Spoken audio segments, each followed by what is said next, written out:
Martin, Paul, Brian, and John from Boys Like Girls. You guys have had a pretty long day, huh? A little bit long, just been getting through it. Some flight stuff. Our plane was like, it was broken. I had one of the worst travel days, period, though, because not only was it broken, but it was in the back and there was no air conditioning because that was part of the situation. It was broken, so it was ultra hot in there.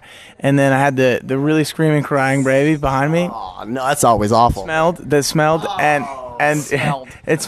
and it was kicking my seat really, really hard the whole time. And I didn't really get that much sleep last night, so we were all. What'd you do last night? Oh, we're all home, so it's been good to go out and hang out with our friends and stuff. We're home for the first time in a couple years, so it's good to see everybody. Last night I just kind of like hung out with my dad and a couple friends. Good stuff. Of course, Boston, where you guys are from, right? Now, a lot of people think that Thunder is a newer song, but I mean, it was on your debut CD that came out 2 years ago, over 2 years ago now. Playing it for that long at live shows, does your perspective change on the song? I think it's evolved. It's always been a song that we're really, really proud of because it's actually the first song that Boys Like Girls put together as a band. It was like the first song that we put online. Like we did a little acoustic demo of it. I actually wrote it back when I was 18, when me, John, and Brian were living in like an converted attic apartment kind of thing up in down in Taunton, Massachusetts.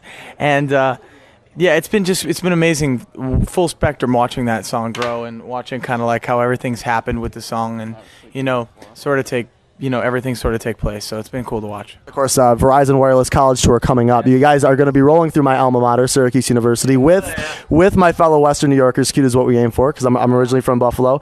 Now, I got to ask, though, Syracuse University, I know the party scene down there. Am I going to be seeing pictures on TMZ of you guys at frat parties, or what's going to really going on? So what the party scene is like, you tell us if you will. You might. You might. Yeah, the frat parties are a big deal down there. We're the kind of dudes who like house parties and hanging out with in real situations much better than bars and stuff. Last time I went to a frat party, I got the fire extinguisher and went around and I got thrown out. Spray anyone or no? Well, the whole house ended up being fire extinguisher. All the frat dudes wanted to beat me up. It's bad enough you were stealing their women, but then you were wrecking their house, right? Yeah, it was real fun.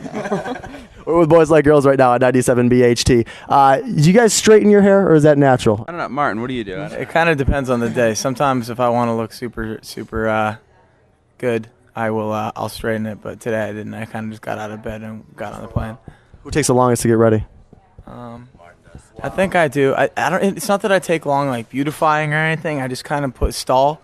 I put it off. I'll wake up and I'll be like, I have exactly a half hour to get up. That means I go online for a little while and check and dawdle and check everything. And then I'm not really OCD, but I'm just kind of I kind of always feel like I'm forgetting something. I go back 50 times and not like OCD. I have to change the door or do any tap it, touch it 3 times. But I have to okay, I got this. I got my sunglasses. I got this. I got that. I got this. And then I can roll. That's too funny. Paul takes the longest because he wakes up with an afro.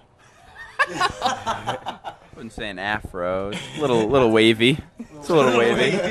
There's a few, 2 or 3 waves in my hair in the morning. Did you just roll out of bed today or no? No. I took a shower today. Oh, nice. Yeah. Big day for me. So. Well, it's funny you say that, though, because I just got done covering Warped Tour, and a lot of those bands, kill to take showers sometimes, and you guys played Warped Tour, right? Yeah, we did the whole thing last year. It was pretty brutal. It's really, really, really fun tour. You love it, but you love to hate it kind of deal.